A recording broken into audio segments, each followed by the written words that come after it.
AP హోంమంత్రి వంగలపూడి అనిత మంగళగిరిలో మాట్లాడుతున్నారు. లైవ్ లో చూద్దాం. సాకులు చెప్పే పరిస్థితి వచ్చింది. ఏంటా కుంటి సాకులు అంటే డైరెక్ట్గా బయటకు వచ్చి మాకు నోటీసులు ఇచ్చారు అన్నారు. అరే, పోలీస్ యాక్ట్ సెక్షన్ 30 అన్నది ఈరోజు చంద్రబాబు నాయుడు గారు తీసుకొచ్చింది కాదు. నీకులాగా జీవో నెంబర్ 1 ఇచ్చి సభలు అది ఆపుదామని చెప్పి లోకేష్ గారు పాదయాత్ర చేసినప్పుడు వచ్చిన జీవోలు కాదు ఇవి. పోలీస్ యాక్ట్ సెక్షన్ 30 అన్నది ఎప్పుడైనా శాంతి భద్రతలకు విఘాతాలు కలుగుతాయి అనుకునేటప్పుడు డిపార్ట్మెంట్ వాళ్ళు రెగ్యులర్గా ఇచ్చే నోటీస్ అది. ఆ నోటీస్లో చాలా క్లియర్గా వైఎస్ జగన్మోహన్ రెడ్డి గారు ఆంధ్రప్రదేశ్ మాజీ ముఖ్యమంత్రి 27/9/24, 28/9/24 తేదీల్లో తిరుపతి తిరుమల పర్యటించనున్నారని ప్రభుత్వ అధికారిక సమాచారం ద్వారా తెలిసినది. ఈ పర్యటనలో శ్రీ వైఎస్ జగన్మోహన్ రెడ్డి గారు తిరుమలలో శ్రీ వెంకటేశ్వర స్వామి వారిని దర్శించుకోనున్నారు. ఈ పర్యటనకు స్వాగతం పలికేందుకు తిరుపతి జిల్లా మరియు పరిసర జిల్లాల నుంచి సుమారు 10,000 మంది వైఎస్ఆర్సీపీ నాయకులు కార్యకర్తలు తిరుపతికి రావాలని సోషల్ మీడియా ద్వారా విస్తృత ప్రచారం జరుగుతున్నది. అదేవిధంగా ఈ పర్యటన అడ్డుకుంటామని వివిధ రాజకీయ పార్టీలు, హిందూ ధార్మిక సంఘాలు, ప్రజా సంఘాలు కూడా సోషల్ మీడియా ద్వారా విస్తృత ప్రచారం జరుగుతున్నది. ఈ సందర్భంలో తిరుపతి జిల్లాలో ఉద్రిక్త పరిస్థితులు, శాంతి భద్రతలకు విఘాతం కలిగే అవకాశం ఉన్నది. ఈ పరిస్థితుల వల్ల రాబోయే తిరుమల బ్రహ్మోత్సవాలు మరియు ప్రపంచవ్యాప్తంగా తిరుపతి తిరుమలకు వచ్చే యాత్రికులపై ప్రభావం చూపే అవకాశం ఉన్నది.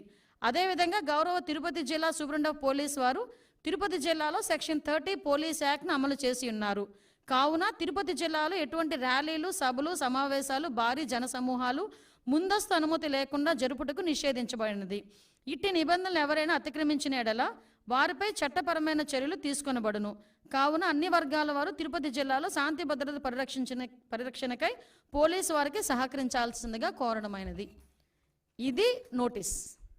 దీన్ని నిన్న కావాలని 10 సార్లు చూపించి ఇందులో ఏదో అతనికేదో నోటీసులు ఇచ్చామని చెప్పి మాట్లాడి ప్రజలకి ఒక రాంగ్ పర్సెప్షన్ క్రియేట్ చేయడానికని చాలా విశ్వ ప్రయత్నాలు చేశాడు జగన్మోహన్ రెడ్డి. నేనేమంటానంటే జగన్మోహన్ రెడ్డికి సూటిగా అడుగుతున్నా, జగన్మోహన్ రెడ్డికే కాదు వాళ్ళ తాలూకా నాయకులందరికీ కూడా, ఒక్క బైండ్ ఓవర్ అయినా మేము చేసామా? ఒక్క నాయకుడినైనా హౌస్ అరెస్ట్ చేసామా? ఒక్క నాయకుడినైనా ప్రివెంటివ్ అరెస్ట్ చేసామా? ఒక్క నాయకుడి ఇంటి దగ్గర పోలీస్ పహారా ఏమైనా ఉందా? కనీసం ఎక్కడైనా మీకు ఆయన ఎయిర్పోర్ట్లో నుంచి దిగిన తర్వాత మళ్ళీ అక్కడికి వెళ్ళినంత వరకు కూడా అతనికి భద్రత నిమిత్తం ఉండే పోలీసులు తెప్పించి పోలీసులు భారీగా మోహరించిన పరిస్థితులు ఏమైనా ఉన్నాయా? అంటే చాలా క్లారిటీగా, క్లియర్గా ఎందుకు మేము ఆ నోటీసులు కూడా ఇవ్వాల్సి వచ్చింది అంటే కేవలం అక్కడ బ్రహ్మోత్సవాలు జరుగుతున్నాయి. ఈ కల్తీ నెయ్యి మీద సిట్ కూడా ఏర్పాటు చేయడం అయింది. ఒక పక్క నుంచి జగన్మోహన్ రెడ్డి మీద ఉన్న కోపంతో కొన్ని మంది ధార్మిక సంఘాలు కూడా కొన్ని సోషల్ మీడియాలో మొత్తం కొంతమంది మెసేజ్లు ఫార్వర్డ్ చేసుకున్నారు. At the same time YSRCP నాయకులు కూడా భారీగా జన సమీకరణ చేయడానికి వాళ్ళు సోషల్ మీడియాలో మెసేజ్లు ఫార్వర్డ్ చేసుకున్నారు. ఈ నేపథ్యంలో ప్రజలకు ఇబ్బంది కలగకుండా, యాత్రికులకు ఇబ్బంది కలగకుండా, విఐపీస్కి ఇబ్బంది కలగకుండా ఉండటానికి రెగ్యులర్గా శాంతి భద్రతలు విఘాతం కలిగిస్తాయనుకునేటప్పుడు పోలీస్ డిపార్ట్మెంట్ వాళ్ళు ఇచ్చే నోటీస్ అది. ఆ నోటీస్ కూడా జగన్మోహన్ రెడ్డికి ఇవ్వలేదే. జగన్మోహన్ రెడ్డిని రావద్దు అని ఎవరు చెప్పలేదే. మీరు రాకండి అని మేము ఎవరూ చెప్పలేదే. వస్తే మిమ్మల్ని అరెస్ట్ చేస్తామని చెప్పలేదే. ఏ రోజు చంద్రబాబు నాయుడు గారిని ఎయిర్పోర్ట్లోనే ఆపేసినట్టుగా మేము ఎప్పుడు ఆపడానికి మేము ప్రయత్నం చేయలేదే. నిజంగా జగన్మోహన్ రెడ్డి గారిని ఆపాలనుకుంటే ఆయన ఇంత ధైర్యంగా ఈ సెంట్రల్ జైలు విజిట్లు చేసేవాడు ఆయన? ఎంతమంది సెంట్రల్ జైల్లో ఉంటే విజిట్లు చేశాడు ఆయన? మేము ఎప్పుడైనా ఆపామా? అంటే విషయం ఏంటంటే మేము ప్రజాస్వామ్యబద్ధంగా ముందుకెళ్తున్నప్పుడు మా మీద బురద చల్లటానికి పోలీస్ నోటీసులు నాకు ఇచ్చారు అని చెప్పి నిన్న అతనికి వెళ్ళడానికి, ఫస్ట్ ఆఫ్ ఆల్ అతనికి వెళ్ళడానికి ఇష్టం లేదు తిరుమల తిరుపతి దేవస్థానానికి. దట్టు డిక్లరేషన్ ఇచ్చి వెళ్ళడానికి అసలు ఇష్టం లేదు. మళ్ళీ నేను నొక్కి పెడుతున్నా, డిక్లరేషన్ వన్స్ ఇచ్చి కనుక ఆయన టెంపుల్లోకి వెళ్తే వాళ్ళ ఇంట్లో తల్లికి చెల్లికి బట్టిన గతే అతనికి పడతాదేమో అన్న ఉద్దేశంతో అతను వెళ్ళడం మానేశాడు. ఆ మర్మం ఏంటో మీరే గ్రహించండి. అంటే విషయం ఇది అయిన తర్వాత ఈరోజు ఒకవైపు నుంచి తిరుమల తిరుపతి దేవస్థానానికి బ్రహ్మోత్సవాల టైంలో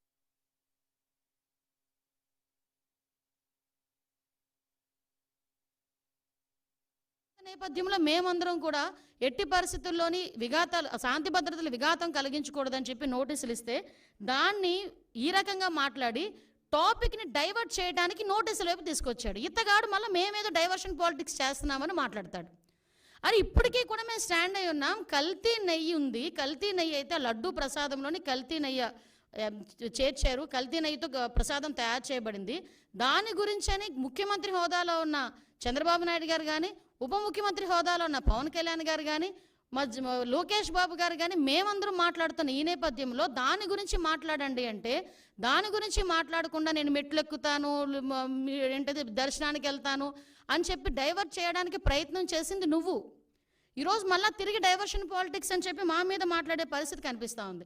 ఈ నేపథ్యంలో ఒక గోల్డెన్ వర్డ్ వచ్చింది నిజంగా, లడ్డు నాణ్యత అట, లడ్డు టేస్ట్ అట. అరే నాకు అర్థం కాంది, జగన్మోహన్ రెడ్డి ఏ రోజైనా లడ్డు టేస్ట్ చేశారా? తిరుమల తిరుపతి దేవస్థానం ప్రసాదం లడ్డూని ఆశీర్వాదానికి అక్షతలు వేస్తేనే 10 సార్లు దూకున్నాడు, అక్షంతలన్నీ అయిపోయినంత వరకు. ప్రతి టీవీ వాళ్ళు కూడా చూపించారు. అది ఎక్కడ?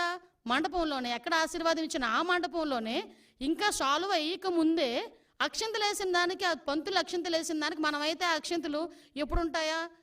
ఉంటే బాగున్ను, రోజంతా ఉంటే బాగున్ను, ఆశీర్వచనం అనుకొని మనం చక్కగా బయటకు వస్తాం. అక్కడే 10 సార్లు దువ్వాడు ఆ క్రాఫ్ని. దువ్వేసి తీసేసినోడు ప్రసాదం గురించి మాట్లాడుతున్నాడు. తప్పిసారి ఎవరైనా ప్రసాదం ఇస్తే టిష్యూ పేపర్లో చుట్టూ పక్కకి పెట్టే వీళ్ళు లడ్డు నాణ్యత గురించి, టేస్ట్ గురించి ఈయన చెప్పడం, మేం వినడం, అది మా దౌర్భాగ్యం. ఇటువంటి పరిస్థితుల్లోని మాట్లాడి ఈయన లడ్డు టేస్ట్ గురించి, అరే ఈ లడ్డు టేస్ట్ ఎక్కడ మనకి ప్రాబ్లం వచ్చింది అని చెప్పి ఆ రోజే జూన్ నెలలోని 12, 20, 25 తారీఖులు, జూన్ 4న వచ్చిన లారీల్లో 4 సంబంధించిన నెయ్యి ట్యాంకర్లని ముందు యూజ్ చేశారు. ఆ ముందు యూజ్ చేసిన నెయ్యి ట్యాంకర్లలోని ఆ నెయ్యి ప్రాబ్లంగా ఉందని ప్రతి భక్తుల దగ్గర నుంచి ఫిర్యాదులు అందిన తర్వాత మిగతా 4 ట్యాంకర్లకి మేము టెస్టులు చేపిస్తే ఆ టెస్టులు ఎన్డీడీబీ రిపోర్టుల ప్రకారం అందులోని కల్తీ జరిగింది, జంతువుల కొవ్వు కలిసింది అని చాలా క్లియర్గా దానిలో మెన్షన్ చేస్తే, దాని గురించి అని చెప్పి మాట్లాడరా అంటే దాని గురించి మాట్లాడడం. దాని గురించి మాట్లాడకుండా ఎన్డీడీబీ రిపోర్ట్లో డిస్క్లైమర్ గురించి మాట్లాడతారు. అక్కడే అతగాడి తెలివితేటలు బుర్రలోంచి మోకాల్లోకి వచ్చేసాయని సంగతి అర్థమవుతుంది. అరే డిస్క్లైమర్ అన్నది ప్రతి దానికి కామన్. అది నువ్వు తలనొప్పి డోలో ట్యాబ్లెట్ వేసుకున్నా కూడా డిస్క్లైమర్ ఉంటుంది, తెలుసా నీకు? ఒక ఏంటది, మనం ఎల్ఐసికి సంబంధించి ఏదైనా మనం ప్రీమియం ఏదైనా పెట్టుకున్నాం అనుకోండి, దాంట్లో కూడా కింద డిస్క్లైమర్ ఉంటుంది. నువ్వు ఎక్కడికి వెళ్ళి ఏ వస్తువు కొన్నా కూడా డిస్క్లైమర్ ఉంటుంది. ఆ డిస్క్లైమర్లో నాడేదో రాశాడని చెప్పేసి దాని గురించి మాట్లాడుతున్నాం. వీళ్ళు జరిగిన తప్పుని కప్పిపుచ్చుకునే ప్రయత్నం చేస్తున్నారు తప్పించి, జరిగిపోయిన తప్పుని జరిగిందని ఒప్పుకోవడం కానీ, దానికి క్షమాపణలు కోరటం కానీ జరగట్లే, అది కనిపించట్లే. ఆవిడ అనకూడదు కానీ స్పీకర్ పొజిషన్లో ఏం మాట్లాడతాడండి? ఆవిడ పామాయిలు ఈ సంబంధించిన ఆయిల్ ఫుడ్ ఎక్కువ తినేసిందంట, అందుకని ఆ వచ్చిన పాల్లోనే అందులోకి వచ్చిన నెయ్యిలోని కూడా కొవ్వు కలిసిందట. ద గ్రేట్ జనరల్ సెక్రటరీ, అతను పెద్ద లాయరు, అతగాడు మాట్లాడతాడు పంది కొవ్వు రేట్ల గురించి మాట్లాడతాడు. అంటే వీళ్ళ తాలూకా స్థాయి, వీళ్ళ తాలూకా ఆలోచన పరిజ్ఞానం ఎలా ఉందో ఆలోచించండి. అంత కాస్ట్లీ పంది కొవ్వట ఈ నెయ్యిలో కలిపేస్తారా అని అడిగాడు. అంటే అతగాడి తాలూకా తెలివితేటలు ఇలాంటి వాడిని పెట్టుకుని చేశారు. దీవన్నిటికీ కూడా సిట్ ఏర్పాటు చేస్తే, సిట్ కూడా సొంత మనుషులతో చేయించారు సిట్ అన్నాడు. లేకపోతే సాక్షి ఉద్యోగస్తులతో ఏమంటారా? సాక్షి ఉద్యోగస్తులతో వేసేది సిట్టు కాదయా, ప్రభుత్వ ఉద్యోగస్తులతో వేసేది సిట్టు. ఈ అధికారులందరూ కూడా నీవు పనిచేసినప్పుడు, నువ్వు ముఖ్యమంత్రి ఉన్నప్పుడు కూడా పనిచేసిన వాళ్ళే. ప్రభుత్వ ఉద్యోగులు, పోలీస్ డిపార్ట్మెంట్ వాళ్ళు ఒక ఐజీ ర్యాంకర్ని సిట్ ఏర్పాటు చేసి, ఆ సిట్కి మీరు సిట్కి మొత్తం అంతా రెడీ చేసి దర్యాప్తు చేయండి అని చెప్తే, ఆ సిట్ మీద కూడా మీరు కామెంట్ చేస్తున్నారంటే మీరు తప్పుని కప్పిపుచ్చుకోవడానికి ఎంత ప్రయత్నం చేస్తున్నారు? మరి విజిలెన్స్ ఎంక్వైరీ వద్దు అని చెప్పి ఎందుకు కోర్టులకు వెళ్ళే పరిస్థితి వచ్చింది? అసలు యాక్చువల్గా ఈ తిరుమల తిరుపతి దేవస్థానం తాలూకా లడ్డు గురించి కూడా మాట్లాడకూడదు అని వీళ్ళు ఎక్కడో కూడా ఒక ఇది కూడా పెట్టారు, కేసు కూడా వేశారు. సుప్రీంకోర్టులో గ్యాగ్ ఆర్డర్ కోసం పిటిషన్ వేశారు వీళ్ళు. అసలు ఎక్కడ కూడా లడ్డు వ్యవహారం గురించి మాట్లాడకుండా ఉండాలి అని చెప్పి. అంటే వీళ్ళు చేసిన పొరపాటు తెలిసిపోతుంది అని చెప్పి ఎంత దారుణంగా మాట్లాడుతున్నారో మనకు అర్థమవుతుంది. అరే మీకు డిక్లరేషన్ ఇస్తాము, డిక్లరేషన్ తీసుకొని మీరు వెళ్ళాలి, అందులో తప్పే ఉంది. ఎందుకు ఈరోజు మీరు తెలుసు, ప్రతి ఒక్క ప్రపంచం మొత్తానికి మీ ఫ్యామిలీ క్రిస్టియన్ ఫ్యామిలీ అనే సంగతి తెలుసు. నిజంగా మీకు వెంకటేశ్వర స్వామి మీద భక్తితోనే మీరు టెంపుల్కి వచ్చారు, భక్తితో నేను వచ్చాను అని చెప్పి ఒక సిగ్నేచర్ చేసి లోపలికి వెళ్ళడానికి మీకు వచ్చే ప్రాబ్లం ఏంటి? ఆ డిక్లరేషన్ మీద మీరు అంత రాద్ధాంతం చేయాల్సిన అవసరం ఏమొచ్చింది? ఆ డిక్లరేషన్ మీద సంతకం పెట్టడానికి ఇష్టం లేక గొడవలు సృష్టిస్తారట, టమోటాలు ఇసురుతారట, గుడ్లు ఇసురుతారట, అలాగట ఇలాగట అని ఆ ఎక్స్ చైర్మన్ కరుణాకర్ రెడ్డి వీళ్ళందరూ కూడా టీవీలో దగ్గరికి వచ్చి మాట్లాడటం. అంటే వాళ్ళే ఒకవేళ నిజంగా వచ్చినా వాళ్ళే అవి కూడా చేయించుకొని మన గులకరాయి టైపు కోడికెత్తి టైపు చేయించుకొని తిరిగి జనాల మీదకి వెళ్ళే పరిస్థితి కూడా ఉంటుంది. ఇవన్నీ అరే నువ్వు వెళ్ళవయ్యా, నువ్వు హైందవ సంప్రదాయాన్ని పరిరక్షించేళ్ళు, ఎందుకు ఈ మాట చెప్తున్నావంటే మీరు ఒకసారి అర్థం చేసుకుంటానండి. క్రిస్టియన్స్ కానీ హిందూస్ కానీ ముస్లిమ్స్ కానీ ఒక్కొక్కరికి ఒక్కొక్క పద్ధతి ఉంటుంది. ఇప్పుడు కడప దర్గాకి వెళ్తాం, హిందువులు ఎంతమంది అరట్లేదు కడప దర్గాకి? కడప దర్గాకి వెళ్ళినప్పుడు ఆ గుడ్డ కట్టుకొని చక్కగా టోపీ పెట్టుకొని వెళ్ళరా? అజ్మీర్ వెళ్తారు, ఎంతమంది అజ్మీర్ వెళ్ళరు? అక్కడికి వెళ్ళి వాళ్ళ సంప్రదాయం ప్రకారం వెళ్తాం కదా. తమిళనాడులోని ఇటువైపు కొన్ని టెంపుల్స్ ఉన్నాయి, షర్టు తీసి వెళ్ళాలి, మగవాళ్ళు షర్టు తీసి వెళ్ళాలి, అక్కడికి అలాగే లోపలికి పంపిస్తారు. కొన్ని చోట్ల పంచికట్టు కట్టుకుని వెళ్తారు, అలాగే వాళ్ళ దగ్గరికి వెళ్ళాలి. నేను నమ్ముతాను కానీ నేను అలా వెళ్ళనంటూ ఊరుకుంటారా? అక్కడ సేమ్ ఇక్కడ అంతే. చర్చికి వెళ్తాము, మోకరిల్లించి ప్రార్థన చేయాలనుకుంటే మోకరిల్లించి ప్రార్థన చేస్తాము, అక్కడికి వెళ్ళిన తర్వాత నువ్వు గౌరవం ఉంటే. అలాగే ఇక్కడ కూడా గౌరవించి ఒక డిక్లరేషన్ మీద సంతకం పెట్టి వెళ్ళవయ్యా అన్నాం. దానికి పెద్ద రాద్ధాంతం చేసి దానికి దళితుల్ని కనెక్ట్ చేశాడు. అంటే అతను చేసిన పొరపాటుని కులమతాల మధ్య విద్వేషాలు రెచ్చగొట్టడానికి ఏ రకంగా మాట్లాడుతున్నాడు. నాకే ఈ పరిస్థితి ఉంటే దళితులకి ఏ పరిస్థితి ఉంటే? అసలు దళితులు అన్న పదం నోట్లోంచి రావడానికి నీకు అర్హత లేదయ్యా. ఎందుకు చెప్తున్నానంటే ఇదే తిరుమల తిరుపతి దేవస్థానం బోర్డు మెంబర్ల గురించి మాట్లాడుతూ నువ్వు ఒక మాట మాట్లాడు. చాలామంది రికమెండేషన్స్తో వస్తారు, సీఎం గారు రికమెండేషన్లతో వస్తారు, చాలా ప్రాశస్తమైన కమిటీ అది, ఆ బోర్డు అది అని చెప్పావు. మరి ఆ బోర్డుని ఒక రకంగా చెప్పాలంటే భ్రష్టు పట్టించడానికి 50 మంది సలహా మండలిని ఎందుకు పెట్టావు? నీకు విషయం చెప్పనా? అఫ్కోర్స్ అది కోర్టు కొట్టేసింది కాబట్టి పోయారు, కానీ నువ్వు ఇచ్చిన బోర్డులో కూడా 6గురికి నేర చరిత్ర ఉందని సాక్షాత్తు హైకోర్టు బయట చెప్పింది. నీకు ఇంకో విషయం తెలుసా? నువ్వు ఇచ్చిన బోర్డులో ఒక్కడు కూడా దళితుడు లేడు. నువ్వు ఈరోజు దళితుల గురించి మాట్లాడుతున్నావు. నీకు ఆ రోజే నీ చేతులతోనే టీటీడీ బోర్డు మెంబర్లకి దళితులకి ఇవ్వాలన్న ఆలోచన కూడా నీకు రాలే. మళ్ళా పైగా ఈరోజు దళితుల గురించి మాట్లాడుతున్నావు. మా హయాంలో మా బాలవీరాంజనేయ స్వామి గారు, మా మంత్రి గారు ఆ రోజు బోర్డు మెంబరు. ఇంకో విషయం కూడా ఇక్కడ ప్రస్తావించాలి కాబట్టి ప్రస్తావిస్తున్నా. 2014-19 హయాంలో నేను ఎమ్మెల్యేగా ఉండేటప్పుడు గౌరవ ముఖ్యమంత్రి గారు చంద్రబాబు నాయుడు గారు నన్ను టీటీడీ బోర్డు మెంబర్ని చేస్తే ఆ రోజు నా మీద కావాలని నేను మాట్లాడిన మాటలను కట్ అండ్ పేస్ట్ చేసి ఆరోపణ చేశారు. ఎలాంటి ఆరోపణలు చేస్తే ఆ ఆరోపణలు కూడా నేను ఒకటే, అతని ప్రాశస్తం తగ్గకూడదని ఆ రోజు మేమే బయటకు వచ్చి, అంటే దళితురాలనైనా నన్ను వెళ్ళనివ్వకుండా కూడా ఆ రోజు నీ పేటీఎం బ్యాచ్ అంతలాగా సోషల్ మీడియాలో రెచ్చిపోయి నా మీద రేణుపోని అబాండాలన్నీ వేశారు. మీరు అబాండాలు వేసినంత మాత్రాన్ని నేనే వెంకటేశ్వర స్వామికి దూరం అయిపోలేదు కదా. ఆ రోజు దళితురాలను నన్ను కూడా వెళ్ళనివ్వలేదు, దళితులకి ఎవరికి పోటీ పెట్టనివ్వలేదు, కనీసం వాళ్ళకి ఇవ్వలేదు, దళితులకి ఎవరికి నువ్వు బోర్డు మెంబర్ ఇవ్వలేదు. ఈరోజు నువ్వు మాట్లాడుతున్నావు. నేను ధైర్యంగా చెప్తున్నాను, ఎస్ నేను హిందువుని. నువ్వు చెప్పగలవా? బయటకు వచ్చేప్పుడు డిక్లరేషన్ మీద సంతకం పెట్టవయ్యా అంటే పారిపోయి ఇంట్లో కూర్చున్నావు. ఈరోజు నువ్వు మాట్లాడుతున్నావు దీని గురించి. ఇలాంటి విషయాలన్నీ కూడా ఒక్కసారి మనం కూడా, నేను ఒకటే చెప్తున్నా, ఈరోజు దళితుల గురించి అంటే దళితులు అంటే ఏంటంత చిన్న చూపు? ఏం దళితులు ఎవరు గుళ్ళకి వెళ్ళట్లేదా? ఈరోజు నీకు విషయం తెలుసా? తిరుమల తిరుపతి దేవస్థానం మీద డిప్యూటీ ఈఓ పొజిషన్లో ఉన్న వాళ్ళు చాలామంది వెళ్తున్నారు. ఒకసారి చెక్ చేసుకో. నీ హయాంలో నువ్వు ఉండలేకపోవచ్చేమో, మా హయాంలో ఉంటారు. ఎందుకంటే మాట్లాడితే మానవత్వం అన్న పదం సిగ్గుపడుతుందయ్యా జగన్మోహన్ రెడ్డి, నీ నోట్లోంచి ఆ పదం వస్తే. నువ్వు మానవత్వం గురించి మాట్లాడేటప్పుడు వెనకతలు పిక్చర్ వేసుకో. మీ బాబాయ్ హత్య, గొడ్డలిపోటు గురించి ఒక పిక్చర్ వేసుకో, అప్పుడు మానవత్వం గురించి మాట్లాడదు. కానీ వెనకతలు ఇంకో పిక్చర్ వేసుకో. నీ చెల్లి వీధి ఢిల్లీ గల్లీ తిరిగిన పొజిషన్ గుర్తుపెట్టుకో. మానవత్వం గురించి నువ్వు మాట్లాడేటప్పుడు షర్మిల ఈరోజు రోడ్డుకి ఎందుకు మీకు వ్యతిరేకంగా మాట్లాడుతుందో ఒక్కసారి ఆలోచించు. మానవత్వం గురించి ఆలోచించేటప్పుడు నీ తల్లి ఏం చేస్తుందో ఒక్కసారి ఆలోచించు. నువ్వు మానవత్వం గురించి మాట్లాడతావు. మన సెక్యులరిజం సెక్యులరిజము? అందుకేనా సార్వభౌమత్వాన్ని గురించి, సెక్యులరిజం గురించి నువ్వు మాట్లాడతావు? ఇదేం దేశం మాట్లాడు. అసలు నిజంగా చెప్పాలంటే నిన్న ప్రెస్ మీట్ తర్వాత ఇదేం దేశం, ఇదేం మతం, ఇదేంటి అని మాట్లాడు. దేశద్రోహం, దేశ బహిష్కరణ కింద నిన్ను బయట పంపించేయాలి. అఫ్కోర్స్ నువ్వు ఎలాగో వెళ్ళిపోదావు నిర్ణయించుకున్నావేమో కాబట్టి ఇలాంటి మాటలు మాట్లాడుతున్నావు. లాస్ట్ 5 సంవత్సరాలు చక్కగా సంపాదించి బయట పెట్టుకున్నావు బయట దేశాల్లో. ఇంకెలాగ ఇక్కడ ఉన్న వాళ్ళు బయటకు వస్తే తన్నేలా ఉన్నారని చెప్పేసి వెళ్ళిపోవడం రెడీ అయినట్టున్నావు. అఫ్కోర్స్ అందువల్ల నువ్వు ఆ మాట మాట్లాడుతున్నావేమో. నిజంగా దేశద్రోహం చట్టం కనుక ఉండుంటే నిన్న ఆ కేసులు ఈరోజు బుక్ చేసేవాళ్ళని. దేశ బహిష్కరణ అన్నదే నీకు కరెక్ట్.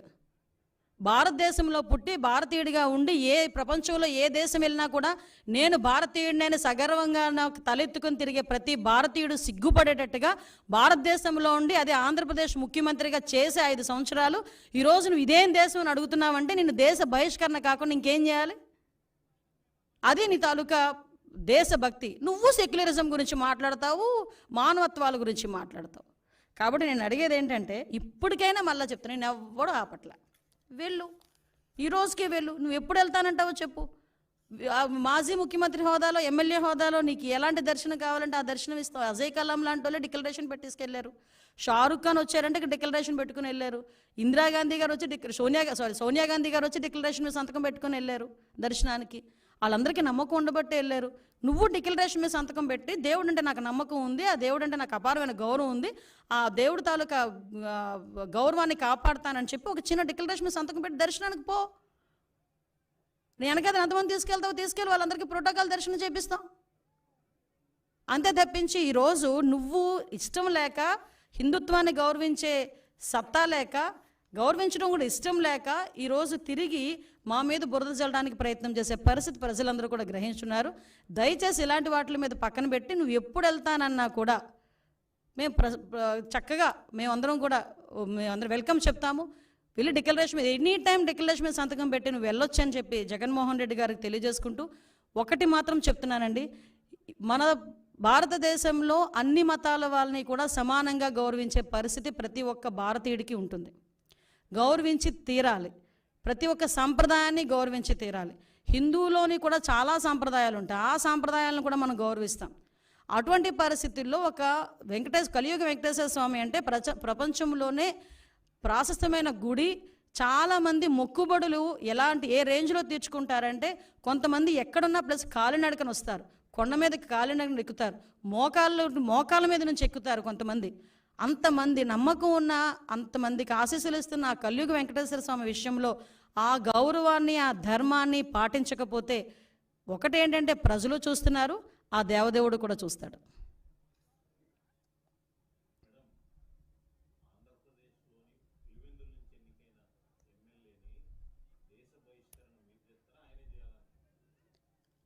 విషయం ఏంటంటే ఆయనకి ఎప్పుడు సెల్ఫ్ గోల్ వేసుకోవడం అలవాటు. ఇలా మాట్లాడి ఆయనే తెచ్చుకున్నాడు దేశ బహిష్కరణ చేయాలి. నేను డిమాండ్ చేస్తున్న దేశ బహిష్కరణ చేయాలి ఇలాంటి వాళ్ళని. ఎందుకంటే ఏ దేశం ఇదేం దేశం అని మాట్లాడతాడండి. అసలు ఏదైనా ఒక దేశభక్తి గీతం వస్తే లేచి నుంచుంటాం అందరం. మన దేశం గురించి మనం చాలా ప్రౌడ్గా ఫీల్ అవుతాం.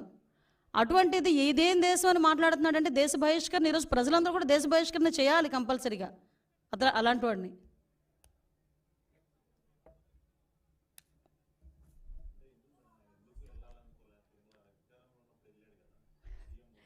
వెళ్ళాలి అంటే డిక్లరేషన్ ఇవ్వాలి.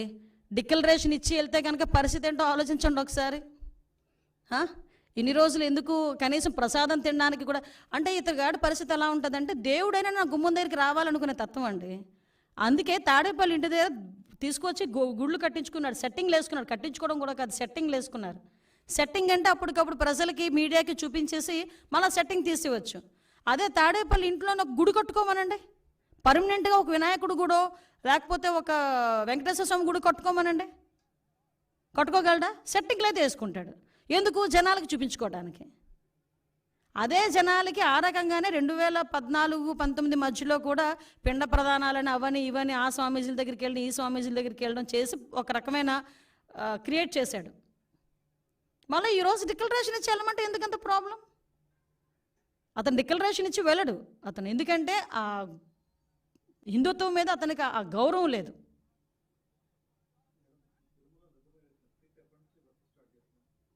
సిట్ రెడీ అయిపోయిందండి, ఆల్రెడీ దర్యాప్తు కూడా స్టార్ట్ అయిందండి. లేదు, ఇంకా ఒకసారి ప్రైమరీ ఇన్వెస్టిగేషన్స్ అవుతున్నాయి కదా, టైం బాండ్ పెట్టుకుని చేస్తాం.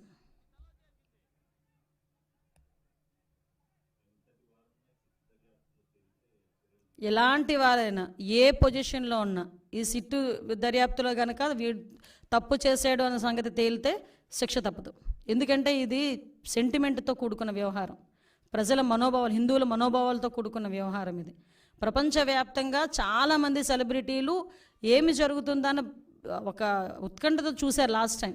ఇప్పటికీ కూడా వాళ్ళు అదే భయాందోళనలో వాళ్ళు పెట్టే ట్వీట్లు కానీ ఇవన్నీ కూడా మీరు అబ్జర్వ్ చేయొచ్చు.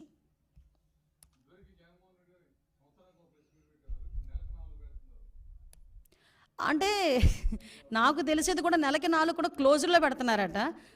అందులో ఆ 4 5 ఏళ్ళకి ఒకటి పెట్టారా? అన్ని బటన్ ఒకటే కదా 5 ఏళ్ళలో కూడా. సో ఇప్పుడు ఏంటంటే అధికారం లేదు కదా, అందువల్ల పెడతాడు. కర్మ ఏంటంటే నెలకి 4 పెట్టినా 40 తప్పులు ఉంటాయి అందులోని, అది వేరే విషయం. నేను ఒకటే చెప్తున్నా, అది కూడా బహిరంగంగా బయటకు వచ్చి మారడమనండి. చర్చిలకి రమ్మంటే రారు, ఇన్సైడ్లో కొంతమందిని అలౌ చేసి మాత్రం ప్రెస్ మీట్లు అంటారు. మళ్ళా పులి ఎలివేషన్స్ మాత్రం మామూలుగా ఉండవు.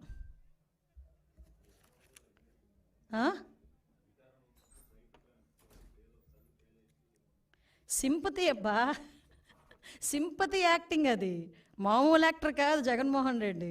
అందుకే మీరు అబ్జర్వ్ చేయండి, నేను నిన్ననే అనుకున్నాను ఈ మాట కూడా, గ్లో తగ్గినట్టు ఉందండి మనోడికి అని. అప్పుడే మొదలు పెట్టేశాడు సింపతి యాక్షన్లు. 3 నెలలకే జనాల దగ్గరకు వచ్చి బేల మాటలు, బేలగా కనిపించటం, పేలవంగా కనిపించడం, నీరసంగా కనిపించడం, ఇవన్నీ ఏంటంటే జనాల్లో అయ్యో పాపం అది అయిపోయింది. జగన్మోహన్ రెడ్డి ఆ టర్ము, ఆ టైము అన్నీ అయిపోయినాయి.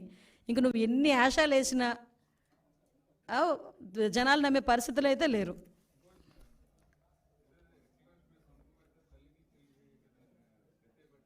అవును,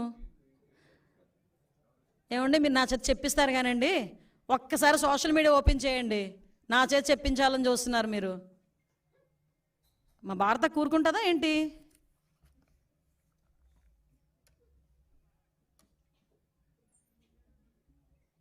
ఓకే డన్.